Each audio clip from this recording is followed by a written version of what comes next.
අයිබෝන් Cooking Hut LK අපේ YouTube channel එකට ඔයාලා හැමෝම ආදරයෙන් පිළිගන්නවා. ඔන්න අද මම ඔයාලට කියලා දෙන්න යන්නේ අලගෙඩි තුනකින් රසම රස ස්නැක් එකක් කොහොමද ඉක්මනින්ම හදාගන්නේ කියලා.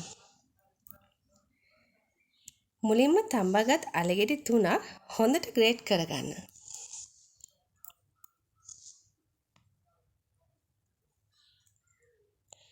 ඊට පස්සේ ඒකට අපි කෝන්ෆ්ලාවර් මේස හැඳි දෙකක්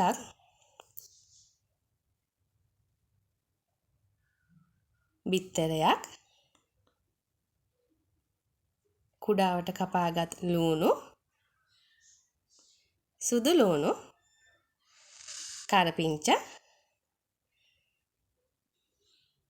රස අණුව කෑලි මිරිස් ස්වල්පයක් ලුණු කුඩු ගම්මිරිස් එකතු කරගන්නවා. ඊට පස්සේ ඒක හොඳට කලවම් කරගන්න. මිශ්‍රණය හොඳට කලවම් කරගත්තට පස්සේ ඒකටම ෆ්‍රෙෂ් මිල්ක් මේස හැඳි පහක් දාලා කලවම් කරගන්න. අපි මේ හදාගත්ත මිශ්‍රණය පයිපින් බෑග් එකකට දාලා රත් වෙලා තියෙන තෙල් එකට පැණි වලල්ලක හැඩයට වක් කරගන්නවා.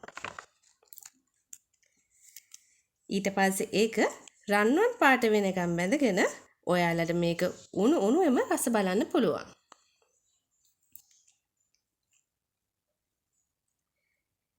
ඉතින් තවත් මේ වගේ රසම රස රෙසිපි දැනගන්න අපේ YouTube channel එක subscribe කරලා අපිත් එක්ක දිගටම එකතු වෙලා ඉන්න.